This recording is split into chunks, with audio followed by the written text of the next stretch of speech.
Good morning students.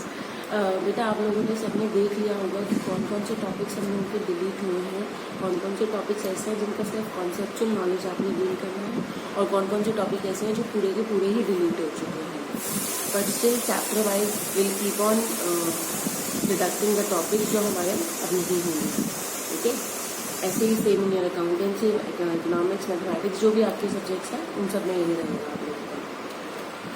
Okay, सो जो topic हमने start किया था that was formal and informal communication, directly chapter का फॉर्मल एंड इनफॉर्मल कम्युनिकेशन, जिसका एज पर न्यू सिलेबस हमें सिर्फ कॉन्सेप्चुअल नॉलेज गेन करना है, जिसमें हमें ये पता चल गया कि फॉर्मल कम्युनिकेशन क्या होती है और इनफॉर्मल कम्युनिकेशन क्या होती है।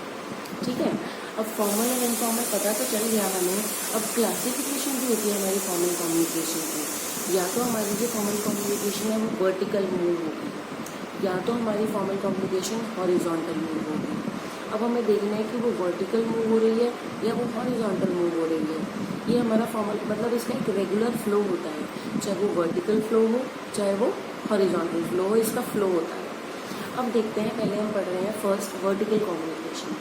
वर्टिकल मतलब ऐसे, या तो ऊपर से नीचे या नीचे से ऊपर, ऐसे ऐसे ऐसे ये जाएगा आपका फॉर्मल कम्युनिकेशन में vertically. Vertical communication flows vertically, that is upward or downward through formal channels.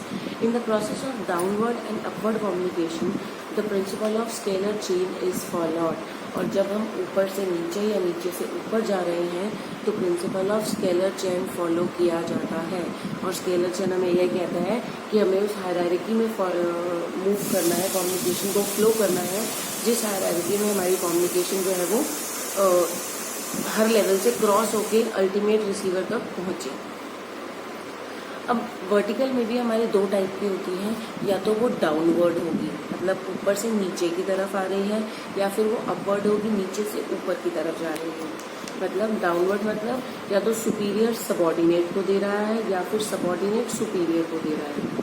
ठीक है, it refers to the flow of communication, downward communication, it refers to the flow of communication from a superior to subordinate. For example, sending notice to employees to attend a meeting का notice आया है तो वो ऊपर से नीचे ही आएगा, मतलब सुपीरियर से सबॉर्डिनेट के पास ही आएगा, नीचे से ऊपर वालों के पास नहीं जाएगा वो। उसके बाद है ordering subordinates to complete an assign work. Order भी ऊपर से आएंगे, नीचे से ऑर्डर नहीं जाएंगे। ऊपर से ऑर्डर आएगा जी आपको अपना काम जो है वो कंप्लीट करके देना है, तो ऊपर से ऑर्डर आया नीचे वालों के लिए। ये होता है वर्टिकल में डाउनवर्ड कम्युनिकेशन। और वर्टिकल में अपवर्ड कम्युनिकेशन क्या होता है?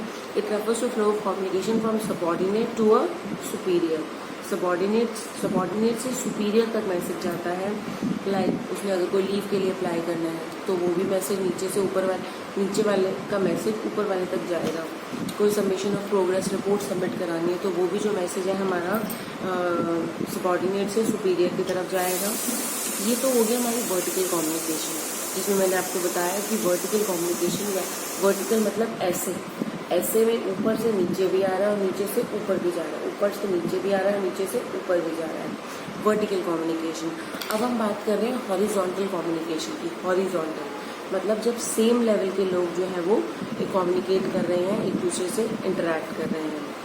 अब हॉरिजॉन्टल और lateral communication it takes place between one department और division and another to coordinate different activities और to resolve inter related problems.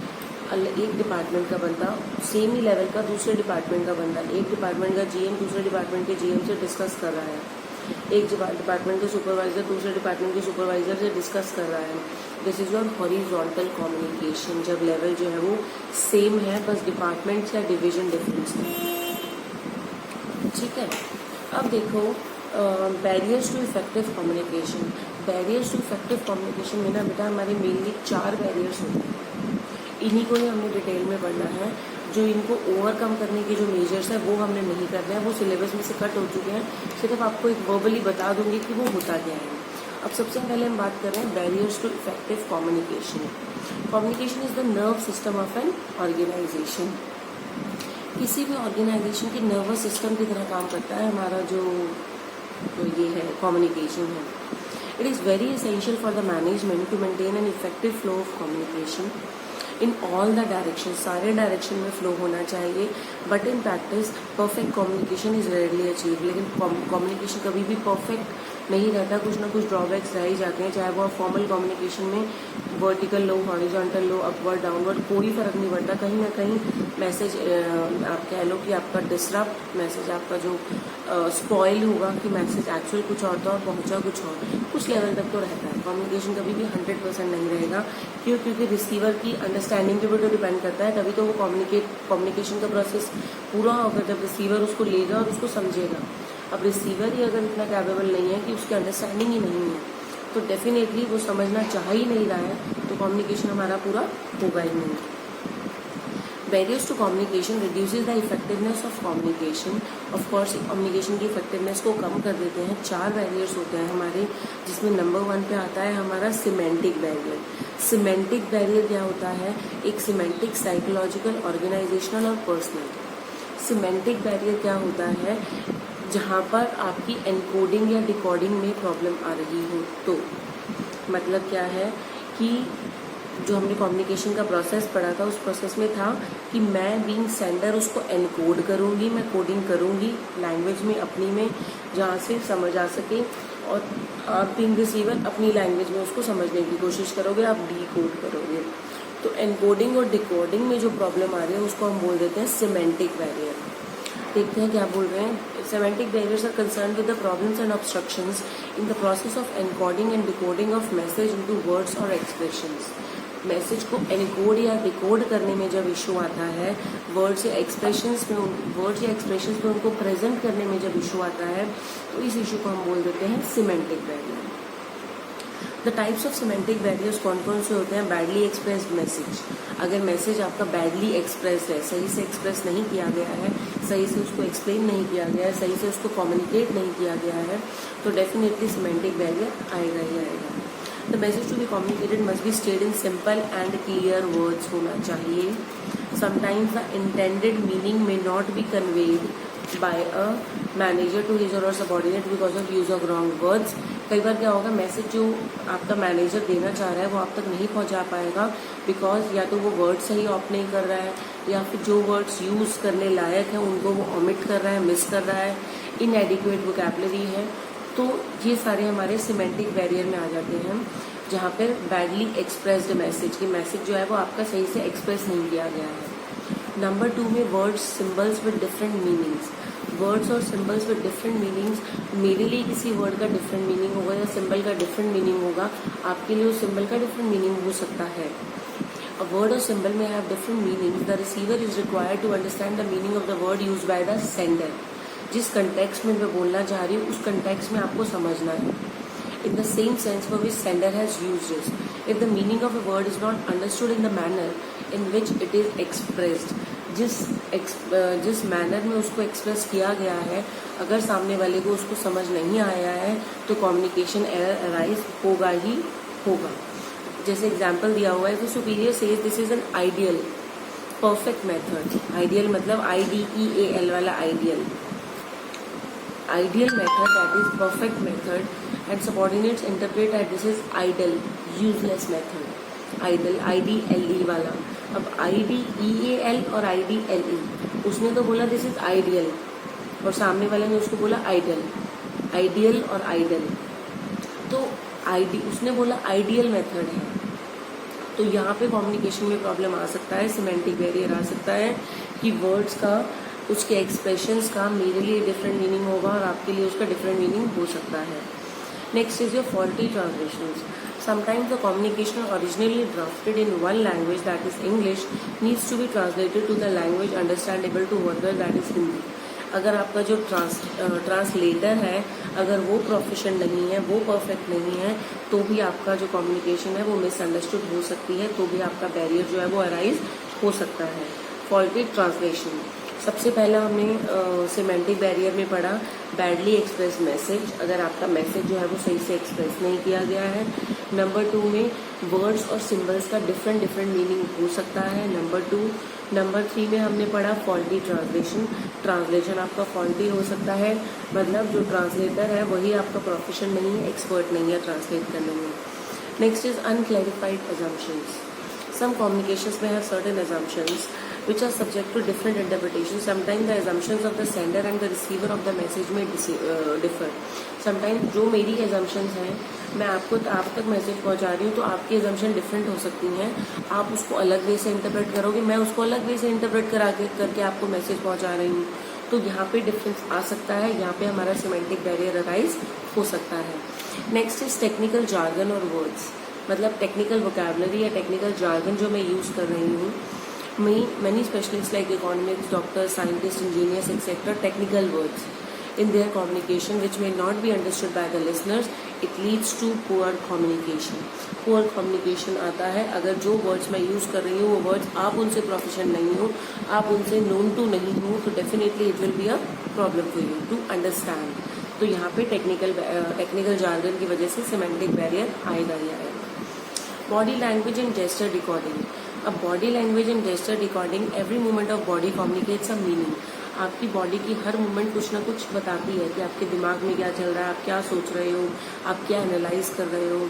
The body movement and gestures of communicator matter so much in conveying the message. If there is no match between what is said and what is expressed in body movements, communication में भी wrongly perceive.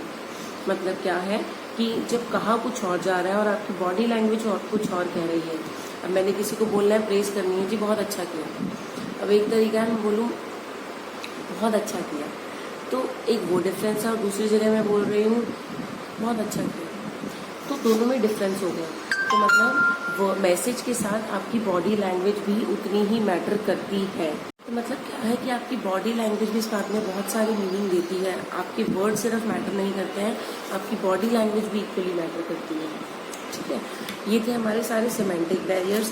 अब semantic barriers के बाद जो हमारा next है that is your psychological और emotional barriers. Emotional barriers में क्या हो सकता है? Pre mature evaluation. Pre mature evaluation मतलब क्या है कि मैं पहले ही इवैल्यूएट कर लेती हूँ, सामने वाले के बोलने से पहले ही मैं अपने दिमाग में अपनी एजम्पशंस बना लेती हूँ. तो डेफिनेटली जो सामने वाला सही भी बात बोल रहा होगा मैं समझूंगी नहीं. मेरे दिमाग में है जी ये बच्चा तो ऐसा ही है, या इस पर्सन का सोचने का तरीका जो है वो यही है. तो डेफिनेटली जब वो चीज़ मेरे माइंड में आ गई तो डेफिनेटली मैं उस तरीके से सोचूंगी नहीं जिस तरीके से सामने वाला मुझे समझाना चाह रहा है. मैं तो अपनी एजम्पशंस पहले ही माइंड में लेकर बैठी हुई हूँ. यहाँ पे आपका कम्युनिकेशन बैरियर काम करता है, बैरियर आता है आपका. उसके बाद है next is lack of attention और पुअर लिसनिंग. जब आपकी अटेंशन नहीं है प्रॉपर या फिर आप पुअर लिसनिंग है तो डेफिनेटली अब पुअर लिसनिंग कब होगी, अटेंशन लैक कब करोगे? मान लो जब आप लेक्चर सुन रहे हो और आपके दिमाग में कुछ और चल रहा है, तो वीडियो तो चलती जा रही है लेकिन माइंड में तो कुछ और ही चल रहा है. अब माइंड में कुछ और चल रहा होगा तो डेफिनेटली जो सामने वाला बोल रहा है वो आपके लिए अंडरस्टैंड करना डिफिकल्ट काम होगा, आपको वो चीज़ समझ में नहीं आएगी. Reason for lack of attention, कई बार क्या होता है हमारा माइंड जो है वो प्री ऑक्यूपाइड होता है, मतलब माइंड में ऑलरेडी बहुत कुछ चल रहा होता है. व्हेन रिसीवर कंसीडर्स की मैसेज जो है वो सुपरफिशियल है, वो या फिर इंटरेस्टिंग नहीं है मेरे लिए, तो भी वो उसको सुनना ज़रूरी नहीं समझता. Next is receiver's immersion in his own thoughts और एक्सट्रीम इमोशंस, एग्जाम्पल डिप्रेशन और जुबिलिएशन. मतलब जो आपका रिसीवर है वो अपने ही थॉट्स में एक्सट्रीम इमोशंस में गुम हो जाता है, तो वो सुन ही नहीं रहा है, वो अपनी ही दुनिया में गुम है. तो डेफिनेटली आपको वो चीज़ समझ आएगी ही नहीं, कम्युनिकेशन का बैरियर रहेगा ही रहेगा. Next is your loss by transmission and poor retention.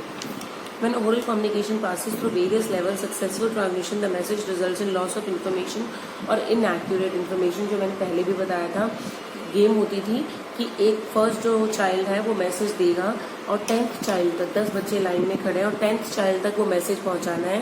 Condition इसकी जोर से नहीं बोलना है, दूसरे के कान में विस्पर करना है आपने. अब वो विस्परिंग में क्या होगा, मैसेज एक्चुअल कुछ और होगा और 10वें बच्चे तक कुछ और पहुंचेगा. किसी को कुछ समझ आएगा, किसी को कुछ समझ आएगा, हर कोई अपने अकॉर्डिंग डिकोड करके.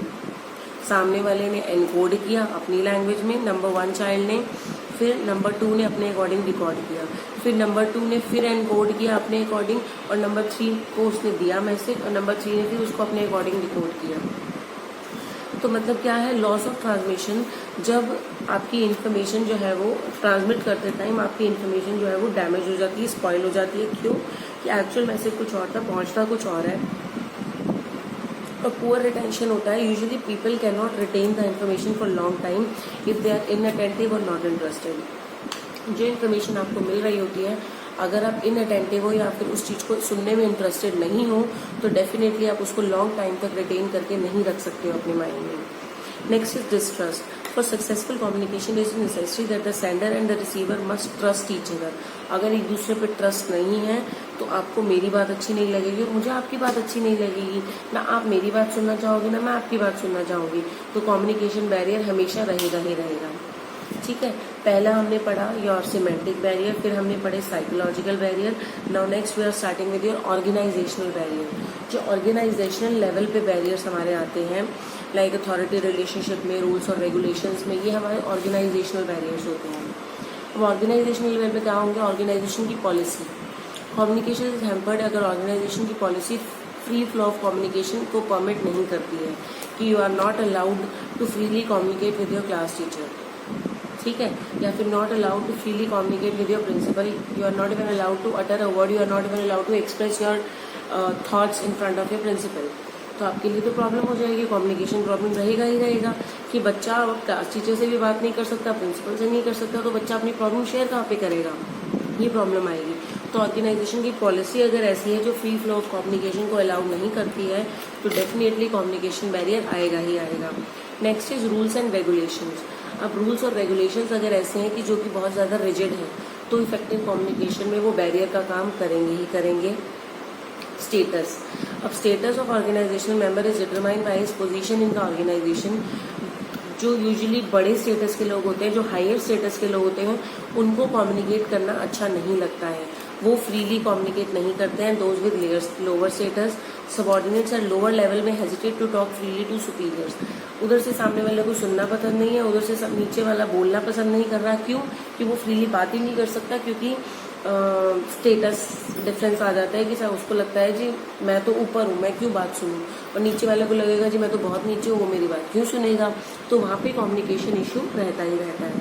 Complexity in organisational structure. अगर ऑर्गेनाइजेशन का जो स्ट्रक्चर है वो बहुत ज़्यादा कॉम्प्लेक्स है, बहुत लंबी हायरार्की आप फॉलो कर रहे हो, तो वो भी प्रॉब्लम होगा। कैसे? When there are large number of managerial levels, communication gets delayed and distorted due to many filtering points. Information filter होती जाती है. For example, while giving the feedback, the subordinate filter all their negative points and highlight only their positive points. उनको सिर्फ positive points बताते हैं, negative points को बताते ही नहीं है, कॉम्प्लेक्स ऑर्गेनाइजेशनल स्ट्रक्चर होने की वजह से। Next is your organisational facilities. अगर आपकी जो ऑर्गेनाइजेशन की फैसिलिटीज है वो प्रॉपर नहीं है, like complaint box, frequent meetings, regular power supply, suggestion box, ये सब चीज़ें एक्चुअल इम्प्लीमेंट नहीं की गई हैं, सिर्फ वो कंप्लेंट बॉक्स टंगा हुआ है, आज तक कभी उसने किसी में अपनी कंप्लेंट डालने की हिम्मत नहीं करी है, तो वहाँ पर भी आपकी ऑर्गेनाइजेशन में कम्युनिकेशन बैरियर्स आएंगे ही आएंगे। नेक्स्ट इज योर पर्सनल और इंडिविजुअल। पर्सनल और इंडिविजुअल होते हैं जब वो personal problem of both the sender और द रिसीवर। पर्सनल प्रॉब्लम में क्या क्या आ सकता है? जैसे number 1 is fear of challenge to authority, कि सुपीरियर ऐसा है जिसको द सुपीरियर परसीव कि एक पर्टिकुलर मैसेज और इन्फॉर्मेशन उसकी अथॉरिटी को अफेक्ट कर सकती है, तो वो सुनेगा ही नहीं मैसेज या इन्फॉर्मेशन को। या lack of confidence of superior in subordinates, या फिर सुपीरियर को लगता है कि जो मेरा सबॉर्डिनेट जो मैसेज देगा या जो सजेशन देगा वो वर्दी नहीं होगा, उसकी वर्थ नहीं होगी, तो वो सुनेगा ही नहीं। ठीक है, ये पर्सनल बैरियर्स है कि पर्सनली मुझे ऐसा लगता है कि सामने वाला जो सजेशन देगा वो वर्थ नहीं होगी, तो मैं सुनना ही पसंद नहीं करूँगी उस मैसेज को। Unwillingness to communicate. Willingness to communicate है ही नहीं, मैं ज़बरदस्ती कर रही हूँ, ज़बरदस्ती आप मुझसे बात कर रहे हो और ज़बरदस्ती मैं आपसे बात कर रही होंगी, तो विलिंगनेस नहीं है, तो डेफिनेटली कम्युनिकेशन बैरियर आएगा। Lack of proper incentive. अगर इंसेंटिव प्रॉपर नहीं दिए जाएंगे नीचे वालों को तो उनके लिए प्रॉब्लम है, वो कम्युनिकेट करेंगे ही नहीं अच्छे से। मोटिवेशन ही नहीं होगा, मोटिवेशन नहीं होगा तो वो कम्युनिकेट नहीं करेंगे, और वो इनिशिएटिव नहीं करेंगे कम्युनिकेट करने का। ठीक है यार, बात करने का फ़ायदा तो है नहीं, सुनना तो है नहीं। दैट इज़ पर्सनल बैरियर कि मुझे ऐसा लगता है कि सामने वाला मेरी बात सुनेगा ही नहीं, मानेगा ही नहीं, तो मैं बात ही नहीं करूँगी। क्लियर है? हमने फॉर्मल ये बैरियर्स टू इफेक्टिव में 4 बैरियर्स पढ़े। Number 1 was your semantic barrier, number 2 was your organizational barrier, number 3 was your personal barrier, और number 4 was your psychological barrier. ये 4 बैरियर्स पढ़े हमने। अब measures to improve communication effectiveness as per your new syllabus ये cut हो चुका है chapter, but measures usually हम देखें तो क्या हो सकते हैं, यही हो सकते हैं ना कि जी मैसेज को अच्छे से एक्सप्रेस करो, क्लियर वर्ड्स होने चाहिए। जो जो हमने पढ़ा बैरियर्स में, उन बैरियर्स को ओवरकम करने के लिए कि अपने माइंड को, थिंकिंग को रिजिड नहीं होना चाहिए, माइंड जो रिसीवर है और सेंडर है दोनों ही रिजिड नहीं होने चाहिए, मैसेज क्लियरली एक्सप्रेस होना चाहिए, लैंग्वेज, टोन और कंटेंट ऑफ द मैसेज जो है वो क्लियर होना चाहिए। ये सारे हैं, ऑल्दो हमें ये नहीं करने हैं। With this I am finishing up with this chapter. आप लोगों को इसके नोट्स बनाकर मुझे कंप्लीट नोट जो है वो सेंड करने हैं। All right everyone, thank you.